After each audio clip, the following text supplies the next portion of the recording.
هاي، عاملين ايه؟ يا رب دايما بخير وبسعادة. النهاردة بقى هوريكم ازاي هعمل دبل كلينزر لوشي. يعني ايه دبل كلينزر؟ يعني هستخدم غسول زيتي للتنظيف لبشرتي. طب الحاجات دي غالية جدا، والحاجات دي بأرقام كبيرة قوي. طب هنعمل ايه؟ هفهمك الأول احنا هنعمل ايه.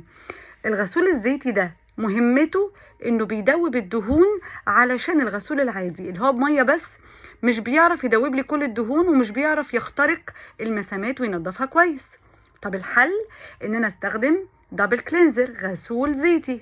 طب انا مش معايا الفلوس دي كلها. النهارده بقى هعرفك ازاي تعملي دبل كلينزر بالغسول بتاعك العادي جدا اللي انت جايباه، وازاي هحوله لدبل كلينزر وانضف المسامات كويس جدا، واخلي بشرتي زي بشرة الكوريين. ده روتين الكوريين في تنظيف البشرة. تعالوا اقول لكم هنعمل ايه. هاي، عاملين ايه؟ يا رب دايما بخير وبسعادة. النهارده هعلمكم ازاي نعمل الدبل كلينزر في البيت. طيب هو اصلا ايه فايدته؟ اي غسول دبل كلينزر هو مفيد للبشره المختلطه والبشره الدهنيه اللي هي المعرضه للحبوب.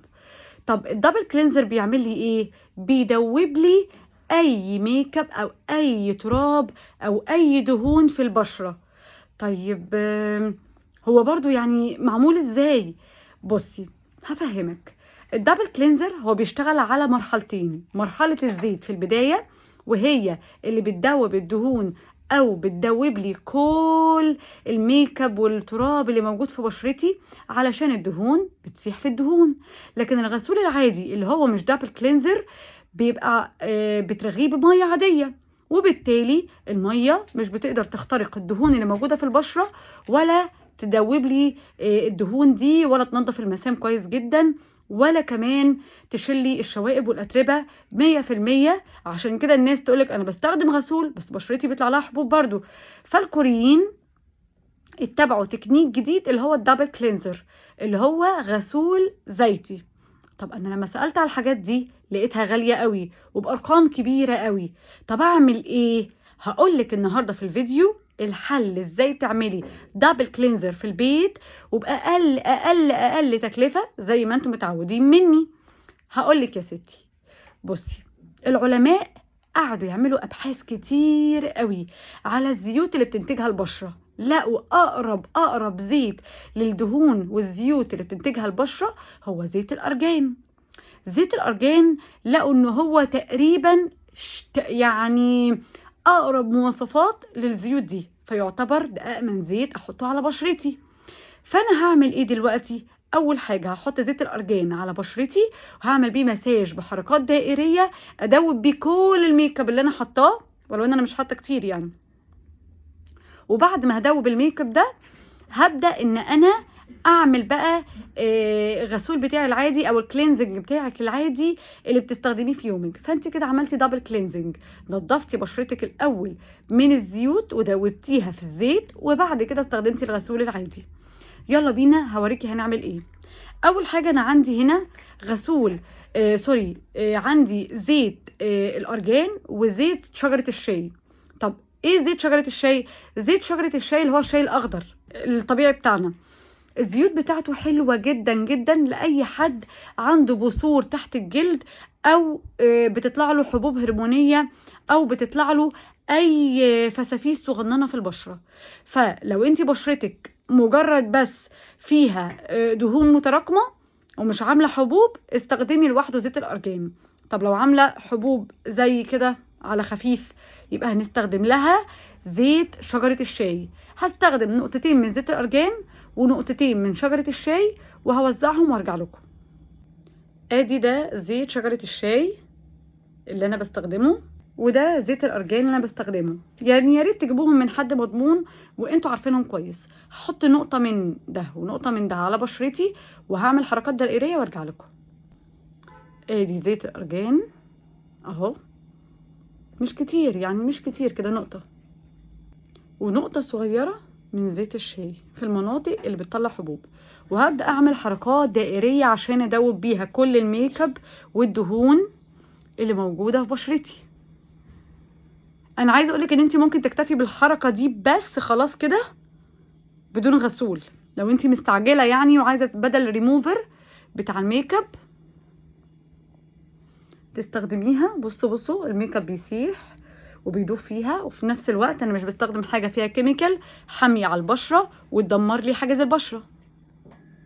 بعد ما عملت حركات دائريه كده اهو على بشرتي زي ما انتم شايفين، كل الدهون اللي في بشرتي والميك اب هيتشال، وكل الحاجات دي تعتبر بديله للميك اب ريموفر. يعني انا ما عنديش فلوس ان انا اشتري ميك اب ريموفر، اشتري زيت جوز هند، اشتري زيت اللوز، زيت ارجان، زيت بذر العنب، اي زيت من الزيوت.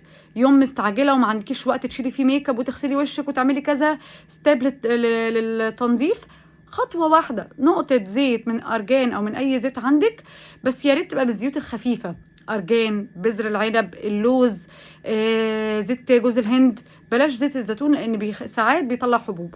وبس تعملي كده حركات دائريه، في نفس الوقت انت مش بتحطي اي كيميكال على بشرتك بس. وهجيب بقى قطنه وانضف واحده واحده. بصوا شايفين الميك اب كله بيطلع.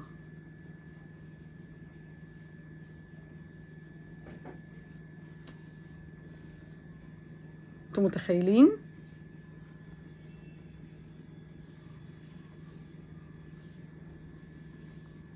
بس هتحسي بقى ان البشره بتتنفس كده. احنا ممكن نكتفي بالخطوه دي عادي جدا، انا مش مصدقه. شايفين؟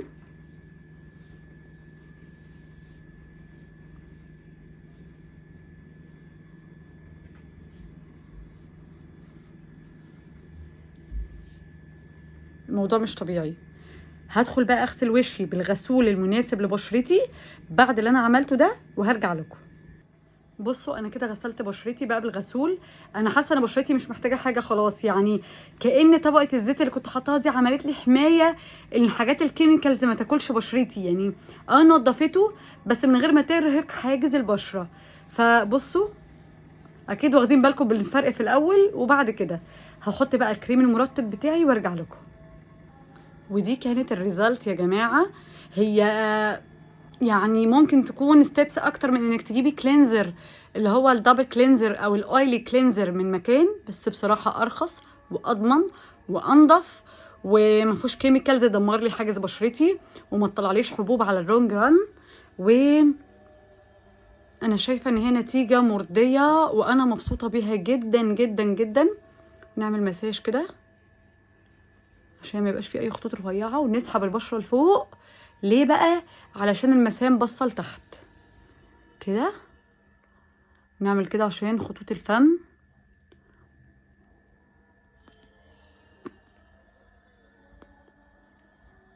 هنا في عضلات نحاول نقويها، وبالراحه هنا خالص علشان لو في اي خطوط رفيعه. ودي كانت النتيجه النهائيه. اتمنى تكون عجبتكم ويكون الفيديو خفيف عليكم. هستناكم بقى تقولي في الكومنتات عملتوه ولا لا، ولما عملتوه عمل معاكم ايه.